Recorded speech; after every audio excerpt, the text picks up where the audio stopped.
class number 3 of the course of axial anatomy number 1, Florida National University. This is a echocardiography. This is the study of the heart with ultrasound. It's a very, very important device in cardiology, the ultrasound.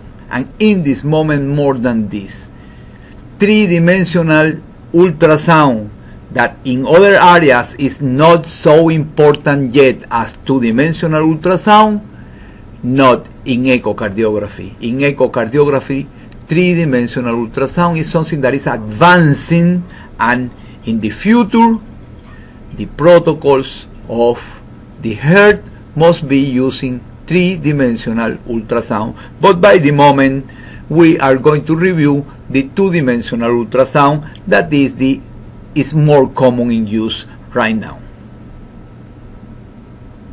The heart is little. The heart is not big. The heart is not little. It's not bigger than a fist. A big heart is a heart that is sick. The normal heart is little and weight between 7 and 50 ounces or 200 to 25 grams, depending of male, female, children, or adults. The heart is located in the middle mediastinum. This is for the other class when we study the thoracic cavity. We're talking about the mediastinum and the four region of the mediastinum. The heart is located in the middle of the mediastinum. Remember that was for superior mediastinum, anterior mediastinum, middle mediastinum with the heart, and the posterior mediastinum, that is the continuation of the same organ that are in the superior mediastinum: aorta, esophagus, and trachea. Between the lungs, behind and slightly to the left of the sternum, above the diaphragm muscle that anchor the heart, that anchor the pericardium, the serosa that cover the pericardium, the heart that is called pericardium, is stick to the diaphragm muscle. Below the great vessels that are in the superior mediastinum, that also are in the posterior mediastinum. Anterior to the descending aorta, bronchi, and esophagus. In other words, these organs are in the posterior mediastinum.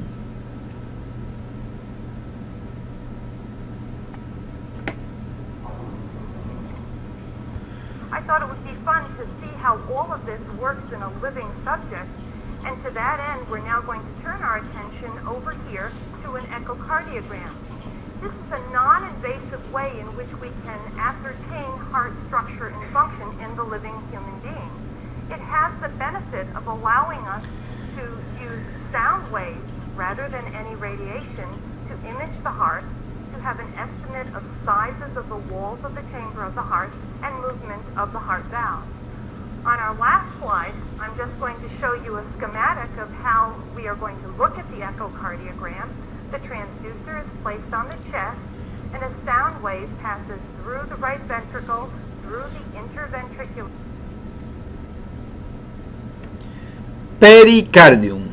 The pericardium is a serosa. It's a double layer membrane that cover the heart and cover also the exterior part of the mediastinal cavity. The pericardium is the serosa of the heart, the pleura is the serosa of the lungs, and the peritoneum is the serosa of the abdominal organs. The membranous sac filled with a little quantity of serous fluid that enclose the heart and the root of the aorta and other large blood vessels. Serosas are always the same, two layers that have in the middle a cavity that is near empty with a little fluid called serous to let the organ moving in this case, in the mediastinal cavity. You can see here the pericardium around the heart is the back where is the heart. The pericardium is covering the heart but with two layers. One layer is the visceral layer, the other is the parietal layer. That is logical that you are looking here. The pericardium is composed of two layers separated by a space called the pericardial cavity. Inside is the pericardial cavity, but normally the pericardial cavity have only a little quantity of serous fluid.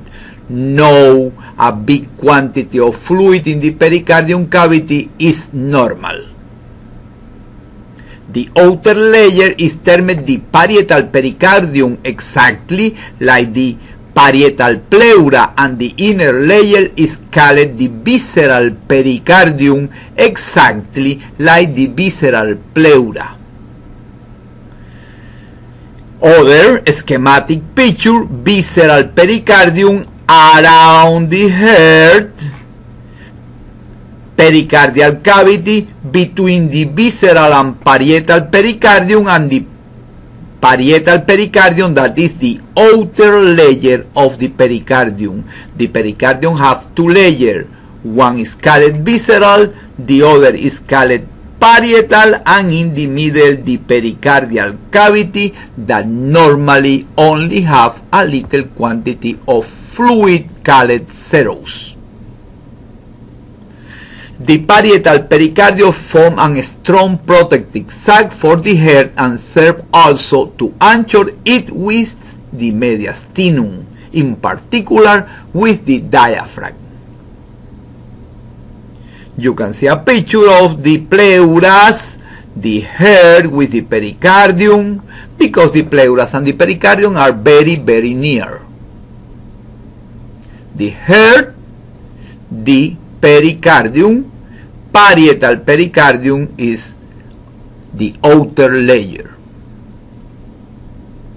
The visceral pericardium is also known as the epicardium. They call it epicardium because it's very hard to separate the visceral pericardium from the heart. It's very, very thick. Visceral pericardium is known as the epicardium. You can see all the time, remember, a visceral pericardium, also called epicardium. Epicardium. Visceral pericardium, also called epicardium. The parietal pericardium, and between both the pericardial cavity. The parietal and visceral pericardium are continuous, are the same membrane that reflects, that bend out and cover the parietal pericardium. To be the visceral pericardium cover the heart, and the parietal pericardium cover the visceral pericardium. Always serosas are a double membranes. This is a schematic form. What is the pericardial cavity? The heart, this is here, is supposed to be the visceral pericardium. This is here the parietal pericardium, and inside the pericardial cavity. And you can see here how the visceral and the parietal pericardium are the same continuous serosa membrane.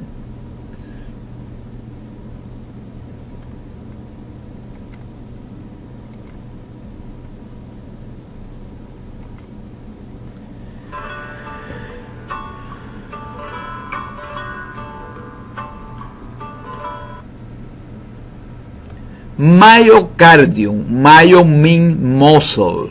Myocardium is the muscular part of the heart.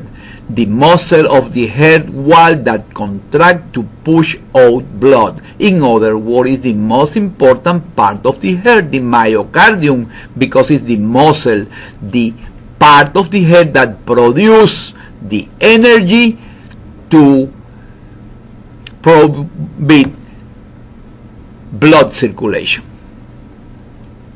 You can see here 3 layers: the endocardium, that we are going to talking about this, the myocardium, that is the part that I am explaining this moment, and the pericardium or epicardium, that is the membrane that cover the heart.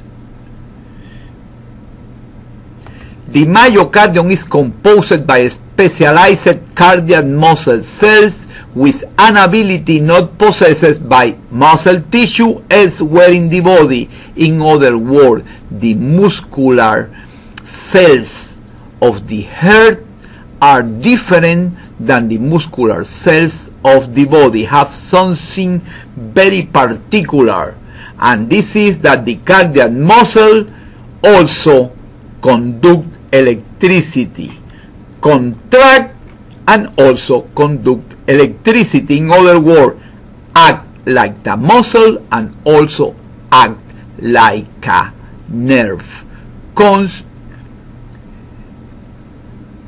The blood supply of the myocardium is by the coronary arteries. The coronary arteries are very little. Ultrasound cannot detect with clarity.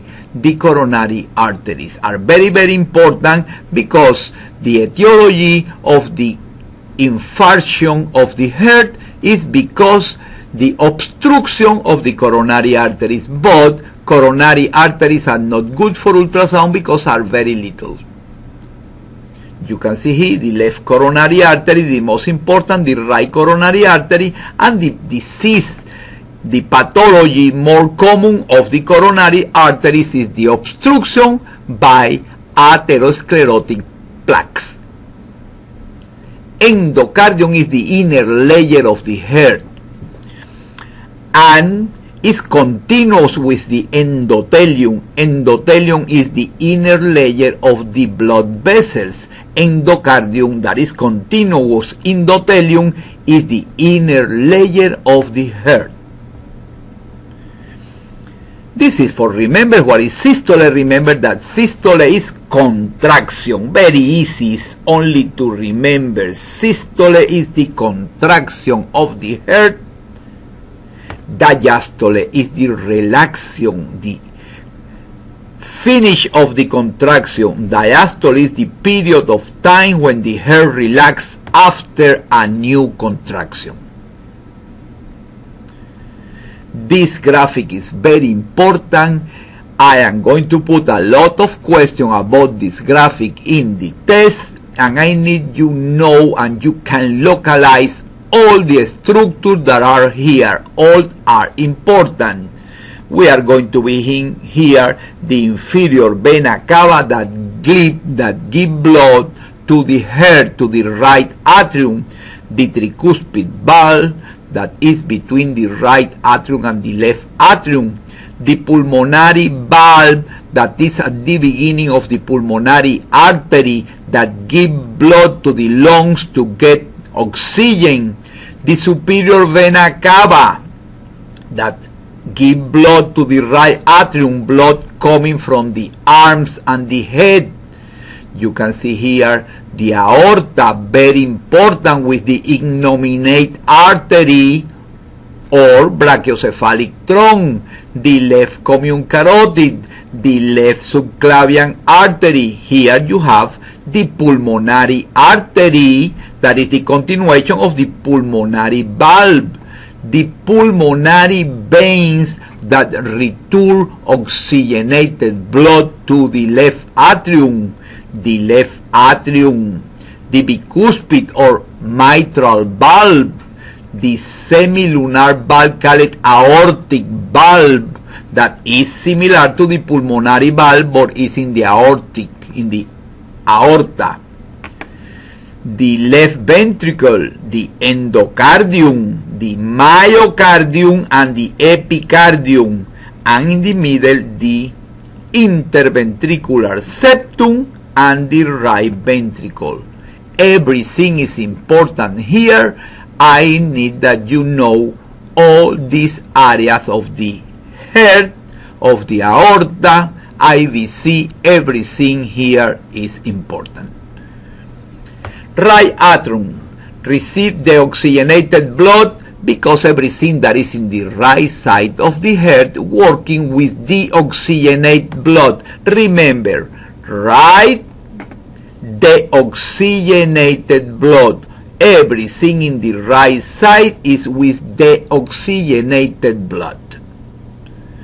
You can see here the three vessels that enter in the right atrium: the superior vena cava, the inferior vena cava, and this little vein here that return the blood of the coronary arteries. The blood of the coronary arteries return to the right atrium by this structure that is a vein and is called venous vein.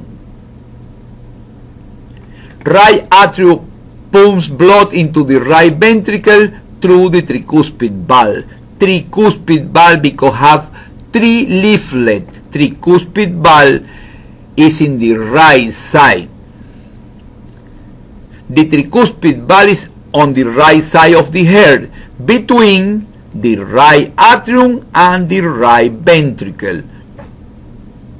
The normal tricuspid valve usually has three leaflets and three papillary muscle, and of course the ligament that have the papillary muscle.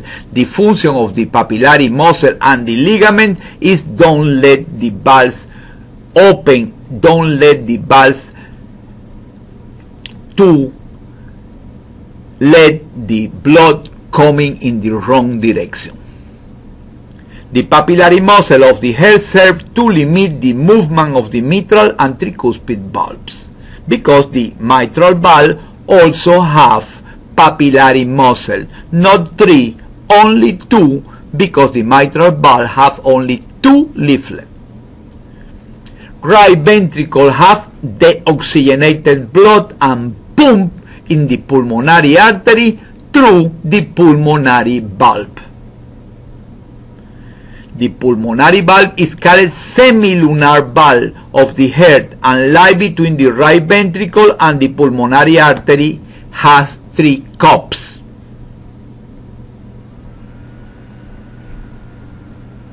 The wall of the right ventricle is thinner than of the left ventricle in proportion 1:3, and the reason of this is because the pressure of the pulmonary circulation is less than the pressure in the systemic circulation.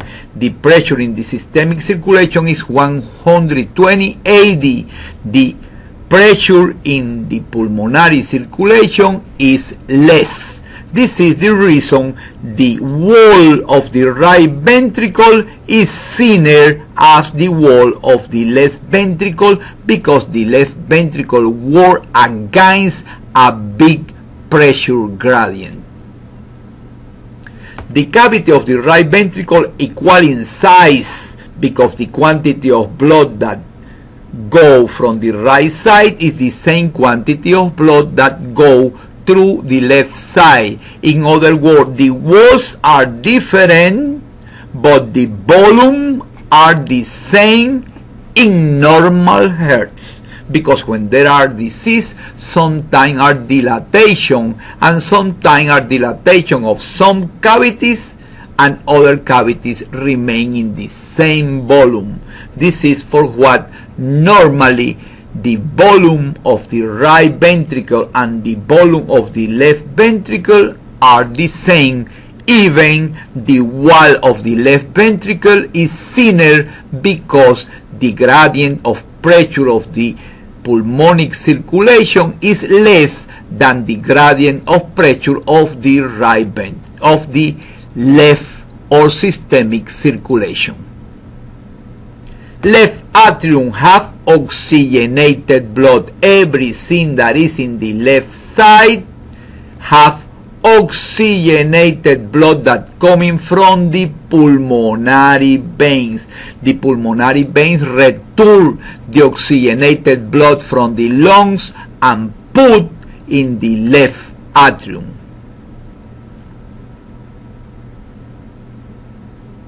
Blood is pumped through the left atrioventricular orifice that contains the mitral valve, the most important valve. That the heart is the mitral valve because it's the valve that have more disease, more pathologies.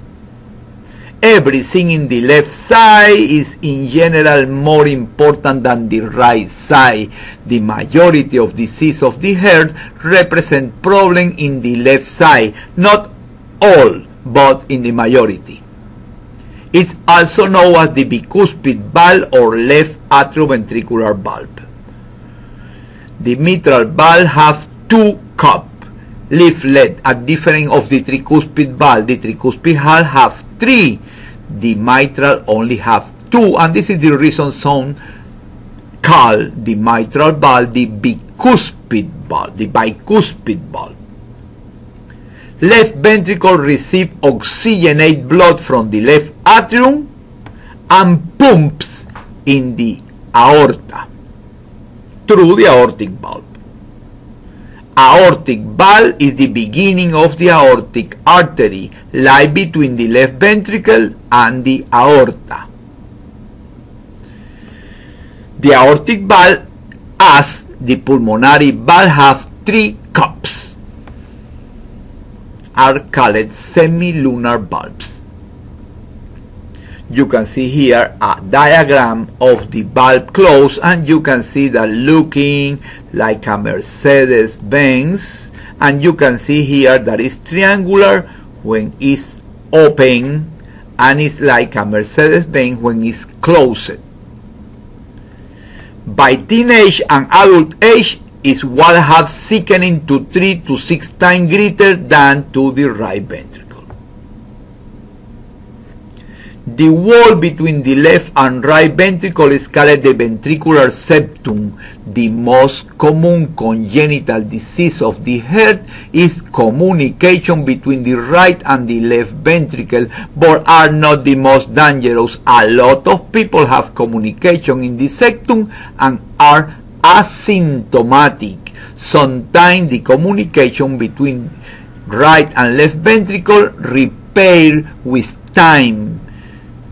Other time require surgery.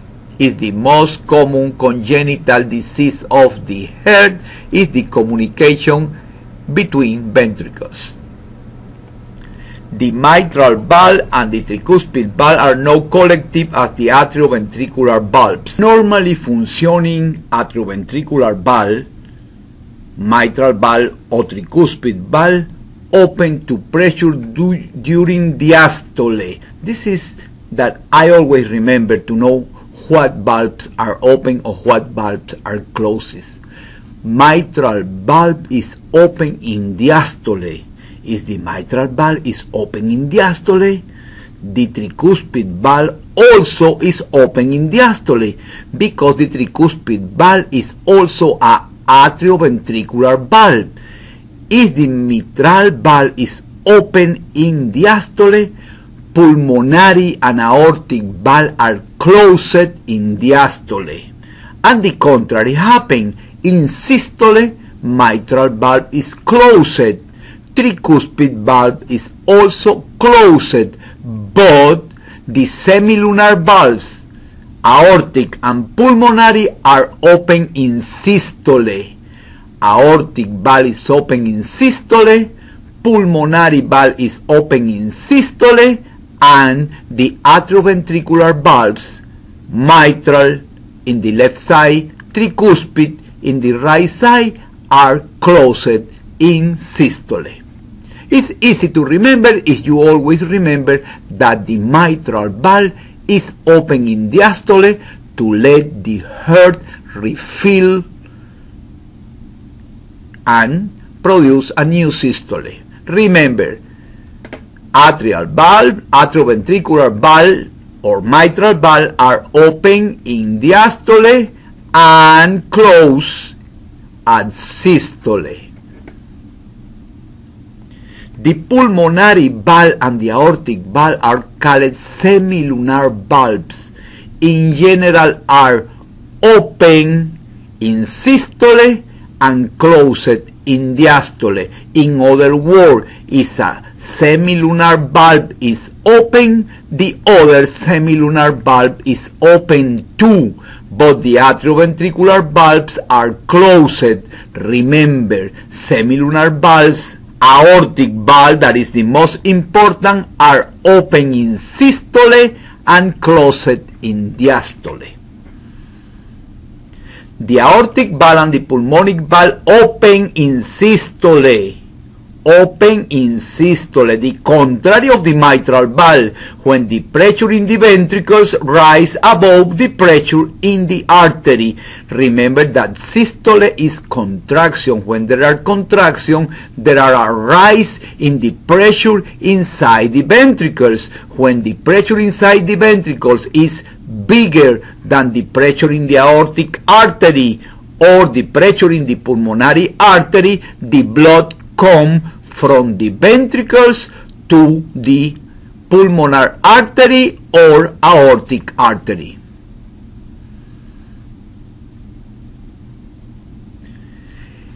Cardiac muscle is a very special tissue because it's called myogenic. That means the same as self-excitable. In other words, the impulse that begins the contraction of the heart is produced in the same heart.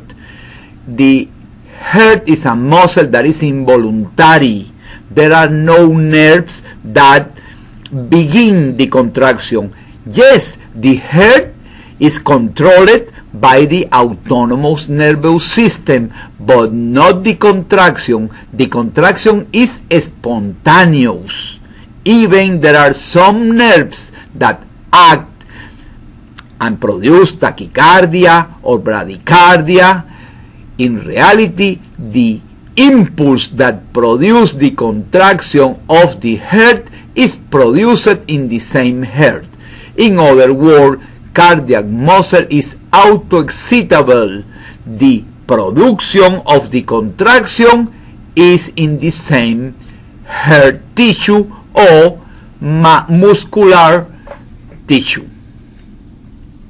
If two another important characteristic of the cardiac cell is that act like muscle because contract, and also act like nerves because they move the stimulus.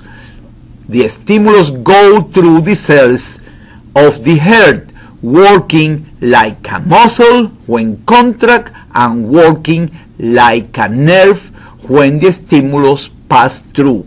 These organs that are here intercaled, these are the responsible that the stimulus for the contraction coming from one cell to the other, from this for this, from this for this, and that means that all the cells contract together to more efficiency. Cardiac muscle, like other muscle, can contract, but it also conducts electricity like nerve. This is a special condition of the heart. No other tissue have this condition. But the heart is controlled by the autonomic nervous system. The autonomic nervous system is the part of the nervous system that control the vegetative function, that control digestion, that control bronchocontraction or bronchodilation in the lungs, that control peristaltic movement in the bowel, that control a lot of involuntary function inside the body. But in the heart, the parasympathetic produce bradycardia. The sympathetic, that is the fear part of the autonomous nervous system, produce tachycardia, accelerate heartbeat.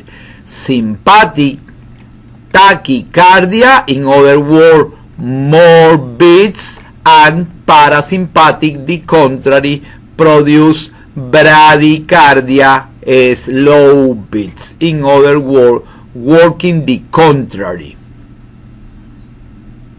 You have here sympathetic produce a lot of sing, and parasympathetic in general produce the contrary. Is sympathetic produce heart beating faster, the parasympathetic produce bradycardia, in other words, slow heart beats. The heart is controlled, but the systole is produced by the same cardiac tissue because it's auto-excitable or myogenic.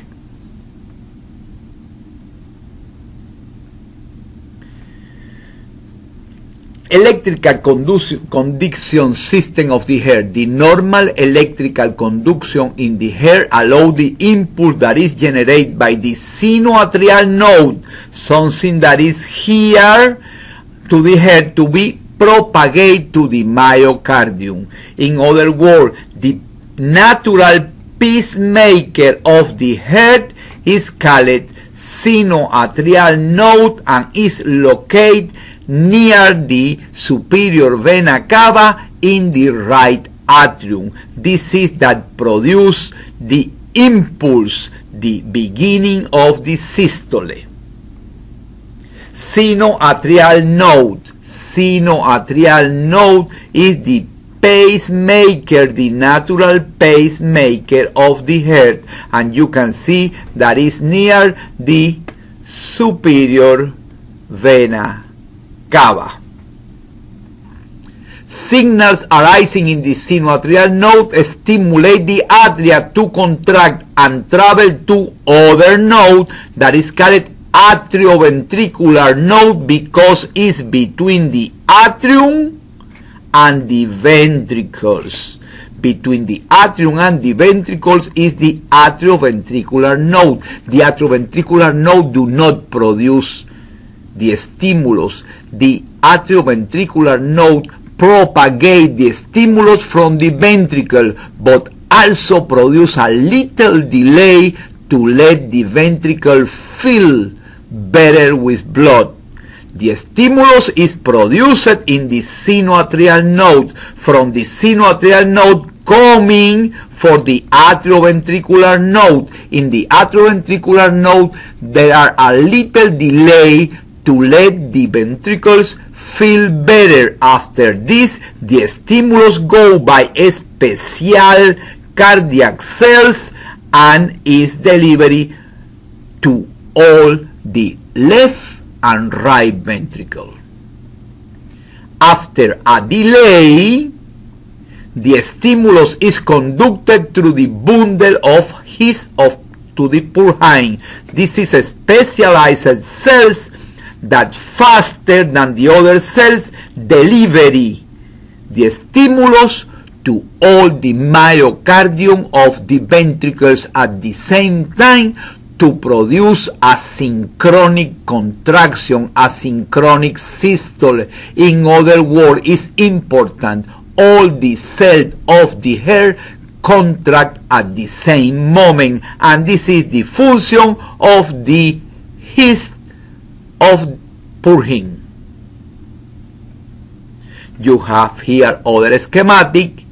Sinoatrial produce the node, auriculoventricular produce the delay, and the his of Purkinje produce the delivery of the stimulus in the right and left ventricle.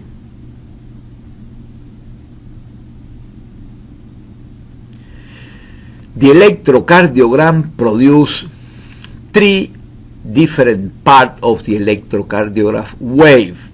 The first part is called P. This P is the stimulus in the atrium.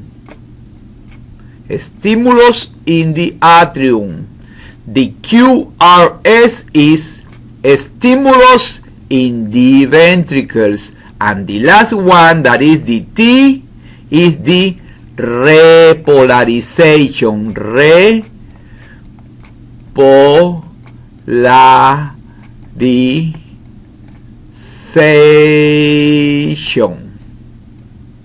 Repolarization is when the membrane of the cardiac cell returns to the normal polarity to begin a new stimulus and a new contraction. To remember, letter P, sinoatrial stimulus, QRS, ventricular stimulus, and the letter T is the repolarization to continue with a new cycle.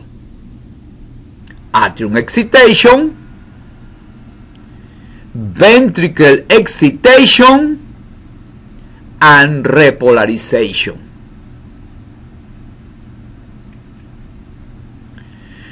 We are going to review the most important heart disease, because the heart has so many diseases that is impossible in 10 minutes to review all the heart disease. There are books and information about a lot of different heart disease.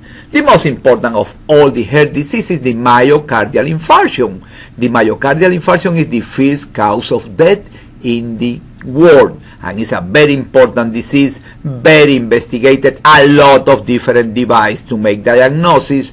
The most important to make the diagnosis of myocardial infarction is the electrocardiography with the symptomatology and other examination. Myocardial infarction is not a diagnosis for ultrasound. Ultrasound can help. Ultrasound can determine what areas are good, what areas are bad. Ultrasound with electrocardiogram and other studies give more information, but the principal diagnosis for acute myocardial infarction is the electrocardiogram, and after this the angiography to know exactly what part of the coronary arteries are obstructed. The second one is myocarditis. In general, in the book say that myocarditis are infectious disease, but not the only one. Myocarditis is also a disease of toxic. There are the alcoholic myocarditis. It's the disease produced in the muscle of the heart by excessive or abuse of alcohol. But in general, there are other myocarditis, disease of the myocardium, that are produced by infection. Endocarditis is a disease of the valves of the heart. It's a disease that have predisposing factors. It's very common, and this is the disease of the people that when go to dentist need to have antibiotic in the blood. Cardiomyopathy. Cardiomyopathy is the development of the heart disease. When there are a cardiomyopathy, the heart is bigger, the heart is hypertrophic. Hypertrophic heart is one example of 2 or 3 different cardiomyopathies. Valvular heart disease. This is when the valves are incompetent, when the valves let the blood moving in both directions. Other disease of the valves of the heart are stenosis, the narrow of the valve. Pericarditis. Pericarditis is the presence of fluid between the pericardium of the heart. Remember that the pericardium have 2 layers, visceral and parietal, and between the 2 layers of the pericardium a space that normally have only little quantity of fluid. And the last one, the congenital heart disease, we are going to more emphasis in the most important, that is the phallotetralogy, because there are too much cardiac heart, congenital heart disease.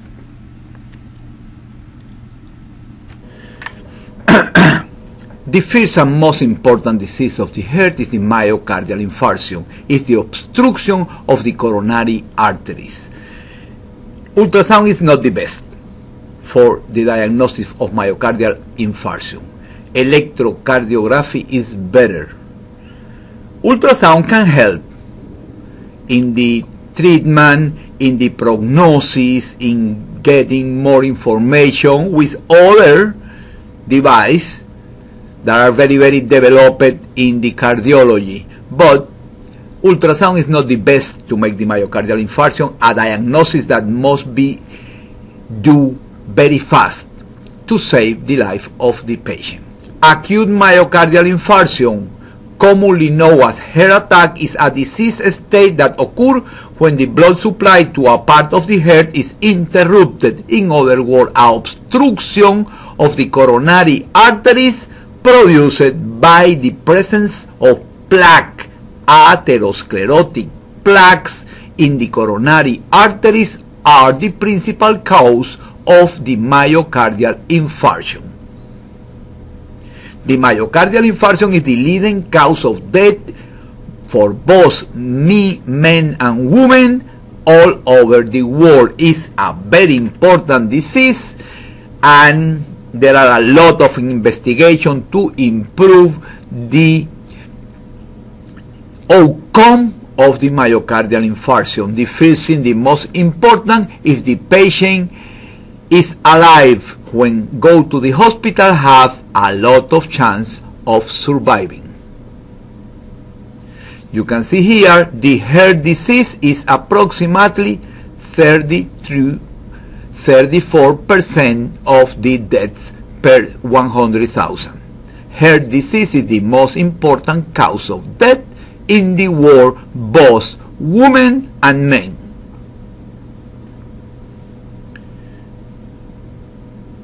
Myocarditis, inflammation of the myocardium, the muscular part of the heart. It is generally due to infection. There are also the alcoholic myocarditis, but there are the Chagas disease in Venezuela and Brazil, and other infections are not very, very common infection of the heart in United States. Endocarditis. Endocarditis is a very important disease. There are a lot of people with congenital defects in the heart that are predisposed to have infection of the valves. The principal valve affected are the mitral valve.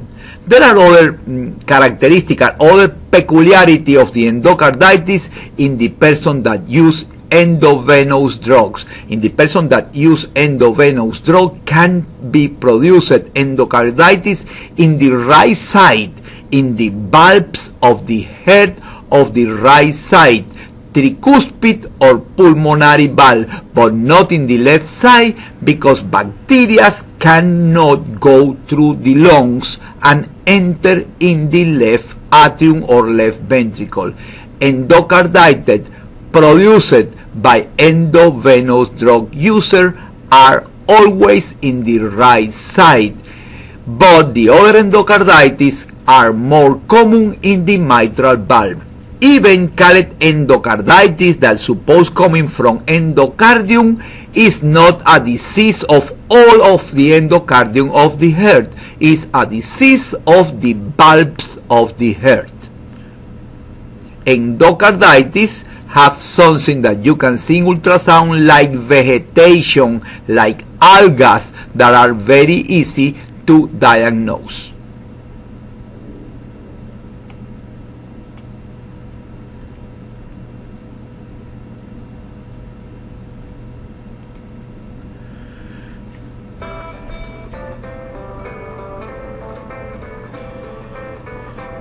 You can see this little part here is the vegetation. This is the vegetation that is typical of the endocarditis. This is the aortic valve.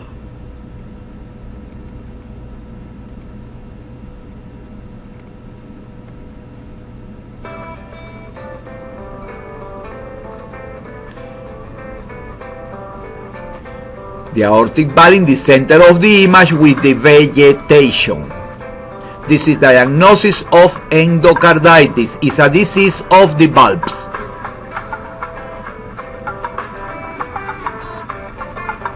This is not normal, of course, the presence of this material in the aortic valve. There are regurgitation because the valves do not close well.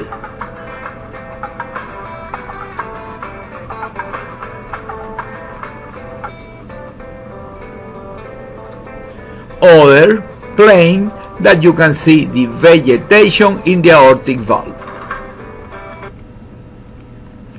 Cardiomyopathy is very important because at the beginning, when the disease is little yet, the heart begin hypertrophic. Hypertrophic means that the heart produces a lot of muscle.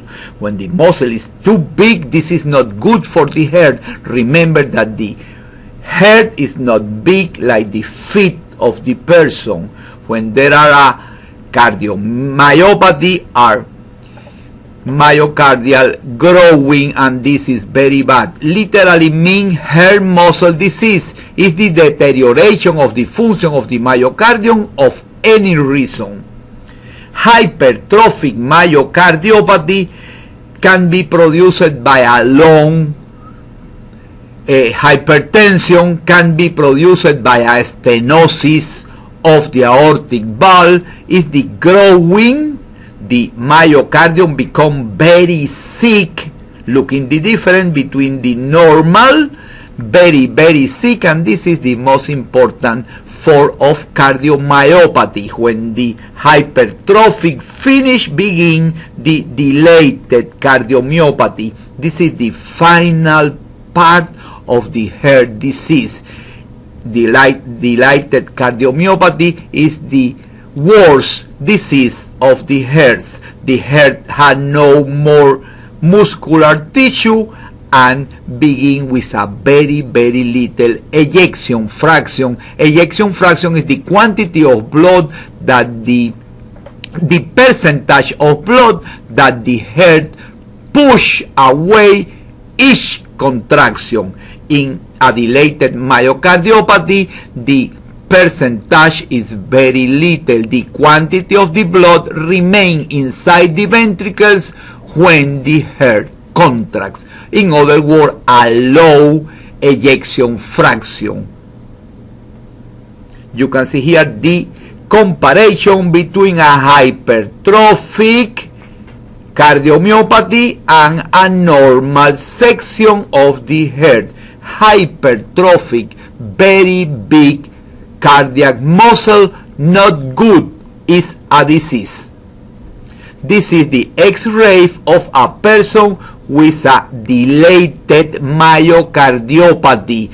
This shadow that produces the heart to the X-ray means that the heart is too big. There are a dilated myocardiopathy.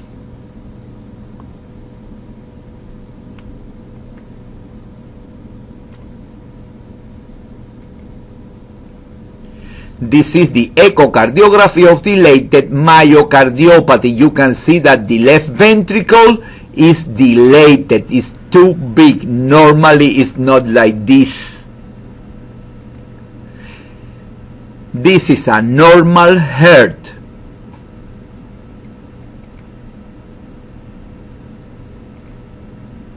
Look in the comparison between the dilated myocardium. Valvular heart disease. This is the incompetence of the valves of the heart. The most important valve is the mitral valve. With the aortic valve, everything that is in the left side is more important. It's not the only disease. There are valve incompetence of the pulmonary valve or the tricuspid valve that are in the right side, but the most important, the most common disease of the valves are in the left side, especially in the mitral valve. Valvular heart disease is any disease process involving one or more valves of the heart. In general are stenosis or regurgitation.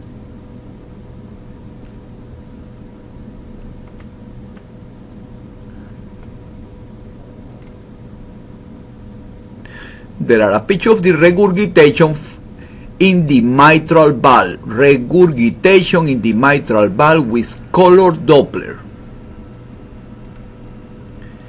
Pericarditis. Pericarditis is like pleural effusion. Is fluid between the layer of the pericardium. Fluid between the parietal and visceral layer of the pericardium. In general, is produced by a virus infection. The virus infection produces acute pericarditis. Acute pericarditis is very dangerous. Acute pericarditis can kill a person very, very fast.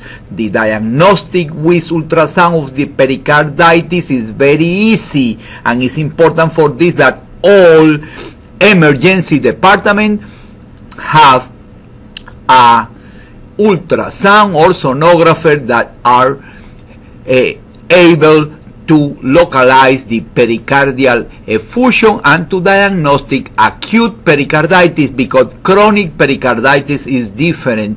Chronic pericarditis is not as dangerous as acute pericarditis. It's inflammation of the sac surrounding the heart, the pericardium. Acute pericarditis is the most common and the most dangerous form of pericarditis.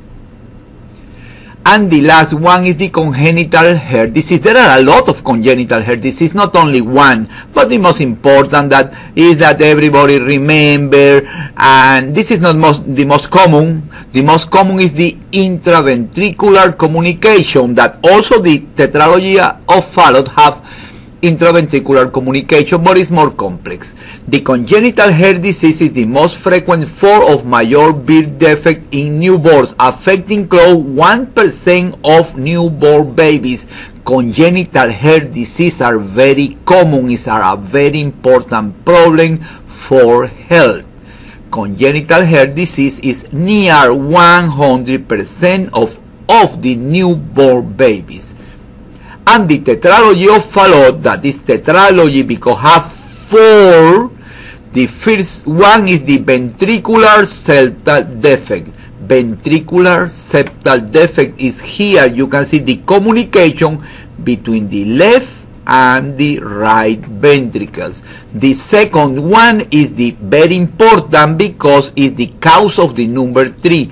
Pulmonary stenosis, narrow of the pulmonary artery, and the narrow of the pulmonary artery produce hypertrophy of the right ventricle.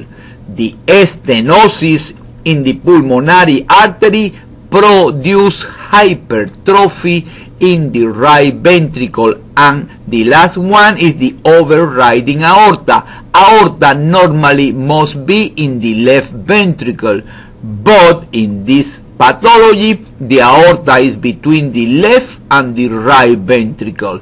Tetralogia de Fallot is ventricular septal defect here, pulmonary stenosis here, hypertrophy of the right ventricle, consequence of the stenosis of the pulmonary artery, and the overriding aorta that is between the right and the left ventricle.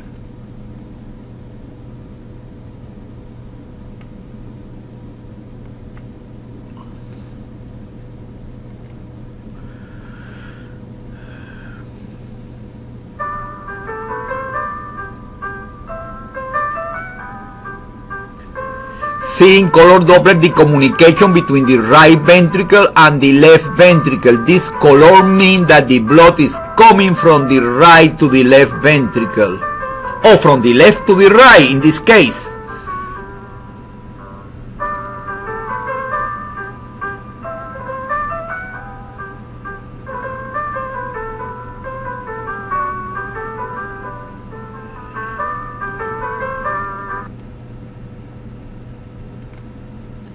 Echocardiography is a procedure that evaluates the structure and function of the heart by using sound waves. Echocardiography is very important part of the ultrasound. It's the study of the heart with ultrasound. The position of the transducer is near the sternum, paraesternal, near the sternum, not over the sternum, between the ribs near the sternum bone.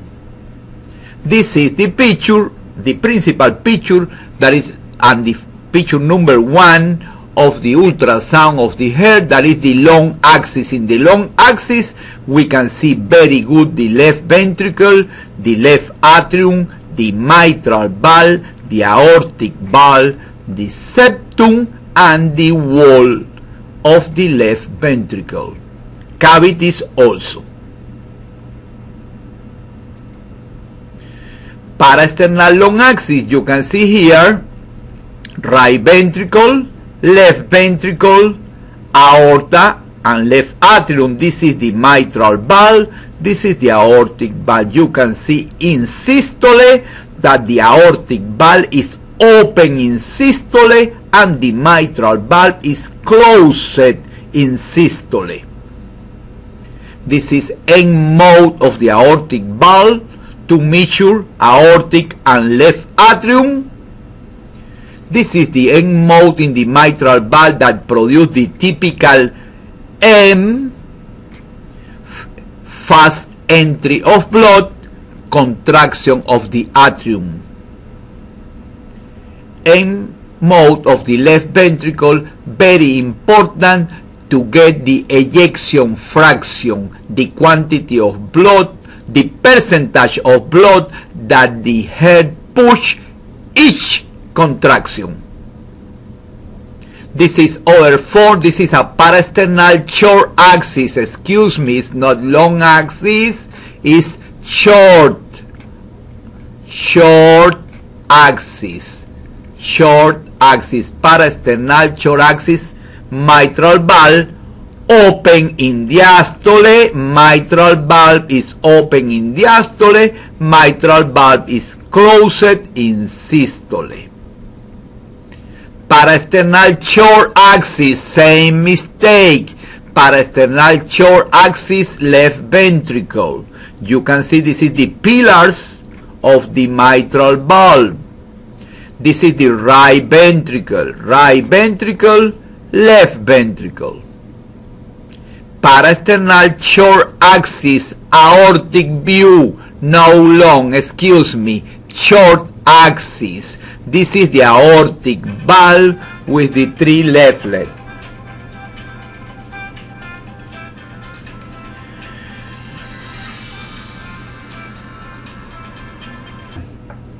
Parasternal short axis, aortic view. This is the aortic valve. This is a plane. This is a view that when you see the aorta, you see a lot of other structure. This is the left atrium, the right atrium, the tricuspid valve is supposed to be here, and this is the only good view in echocardiography of the pulmonary artery, or the best. Maybe it's not the only one, but it's the best. There are no too many views of the pulmonary artery. And you can here, if you put the transducer or you put the color Doppler here, you can see regurgitation. It's so common, the regurgitation in the pulmonary artery.